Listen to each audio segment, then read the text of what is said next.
जय श्री हरि। प्रिय भक्तों, सनातन धर्म में एकादशी व्रत को अत्यंत पवित्र और कल्याणकारी माना गया है।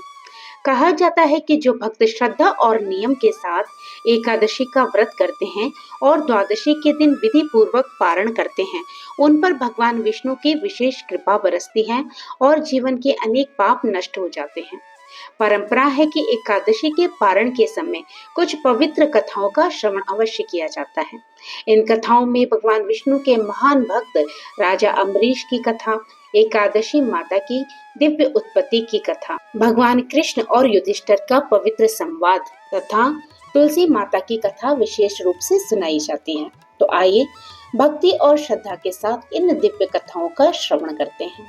प्राचीन काल में अयोध्या में राजा अम्बरीश का राज्य था। वह अत्यंत धर्मात्मा, दयालु और भगवान विष्णु के महान भक्त थे। उनका जीवन भक्ति, दान, धर्म के कार्यों में ही व्यतीत होता था। वे प्रत्येक एकादशी का व्रत बड़े नियम और श्रद्धा से करते थे। एक बार कार्तिक मास में उन्होंने अत्यंत कठोर नियमों के साथ एकादशी का व्रत किया। पूरे दिन उन्होंने भगवान विष्णु का ध्यान, जप और भजन किया। अगले दिन द्वादशी को व्रत का पारण करना था। उस दिन भी उन्होंने प्रातः स्नान करके यज्ञ, दान और ब्राह्मणों का सत्कार किया। उसी समय महान तपस्वी ऋषि दुर्वासा अपने शिष्यों के साथ वहां आए।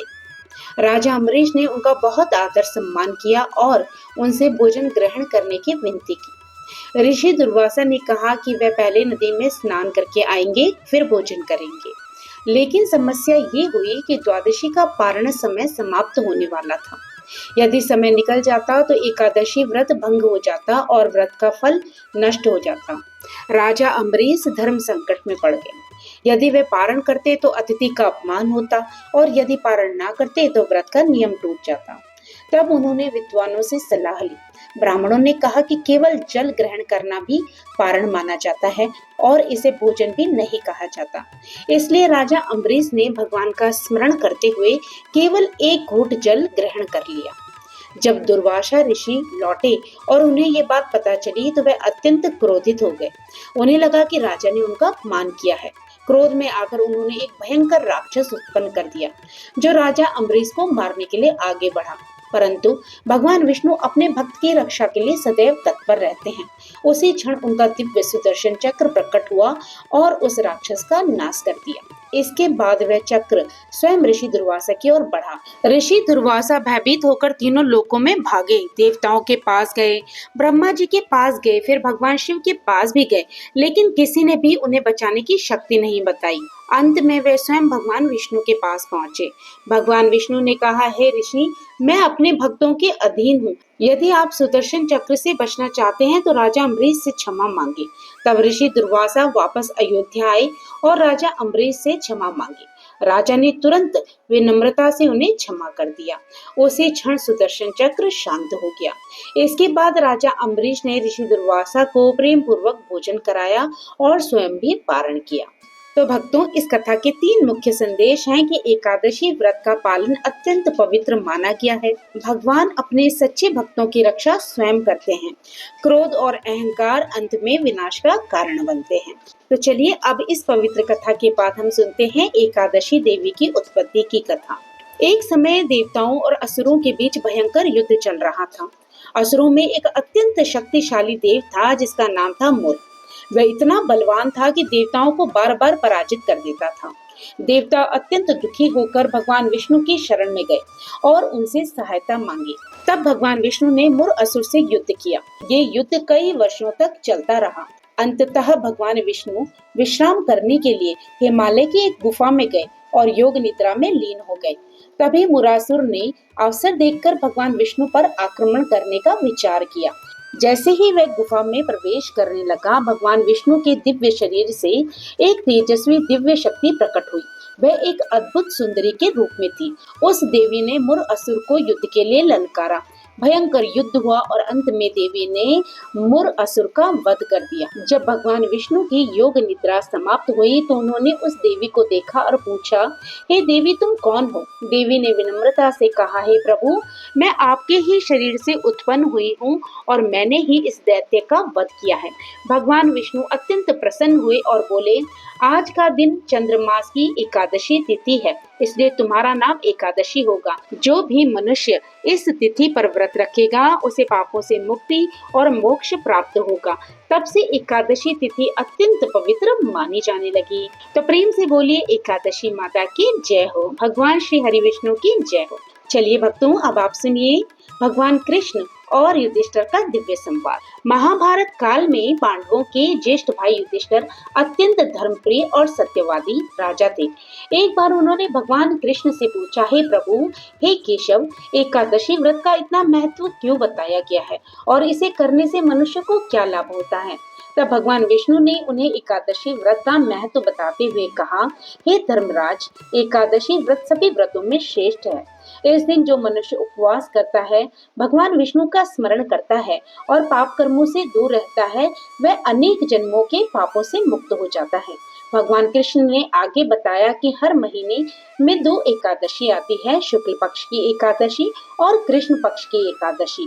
प्रत्येक एकादशी का अपना विशेष महत्व और कथा होती है। उन्होंने ये भी कहा है कि जो व्यक्ति श्रद्धा से एकादशी का व्रत करता है और द्वादशी के दिन विधि पूर्वक पारण करता है, उसे यज्ञ, दान और तीर्थ यात्रा के समान पुण्य प्राप्त होता है। भगवान कृष्ण ने ये भी समझाया कि व्रत का उद्देश्य केवल भोजन त्यागना नहीं, बल्कि मन और इंद्रियों पर नियंत्रण रखना भी है। आइए अंत में अब आप सुनिए तुलसी माता की कथा, जो एकादशी पारण में सुनना बहुत ही पुण्यदायी माना जाता है। एक समय एक महान पतिव्रता स्त्री थी जिसका नाम वृंदा था। वह असुरराज जालंधर की पत्नी थी। वृंदा भगवान विष्णु की परम भक्त थी और अत्यंत पवित्र जीवन जीती थी।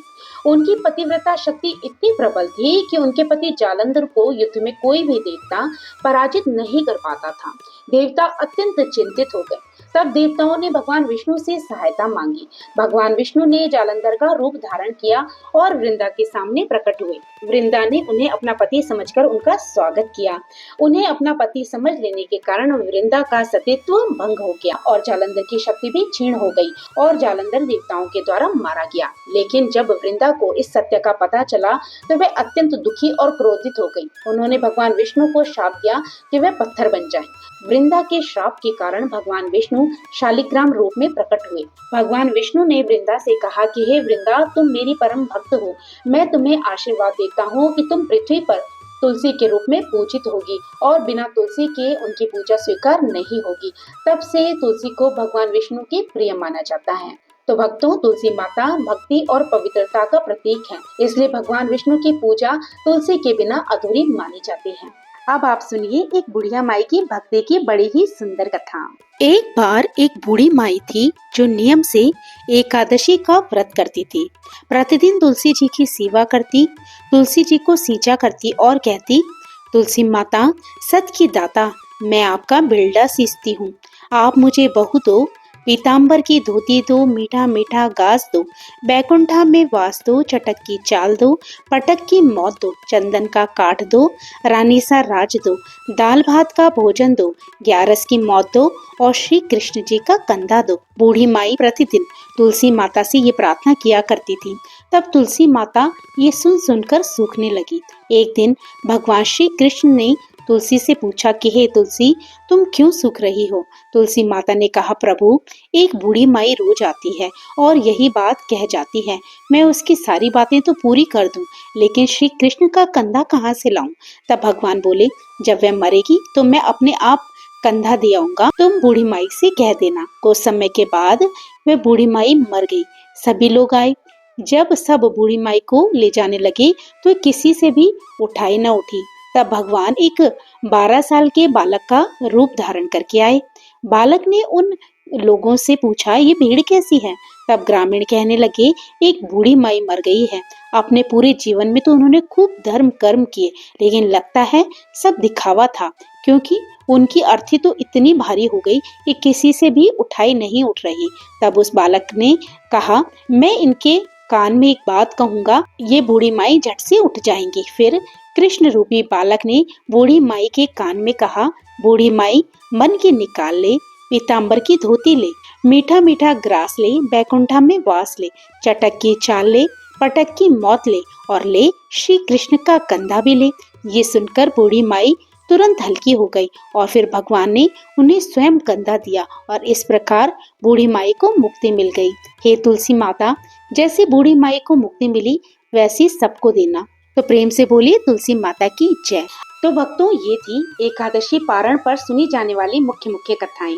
आशा करती हूँ आपको ये सभी कथाएं बेहद ही पसंद आई होगी। अगर आपको सच में ये कथाएं अच्छी लगी हो तो इसे लाइक कीजिएगा, कमेंट में तुलसी माता की जय हो लिखिएगा और अगर आप मेरे चैनल पे नए हो तो प्लीज मेरे चैनल को सब्सक्राइब करना मत भूलिएगा। जय श्री कृष्णा, राधे राधे।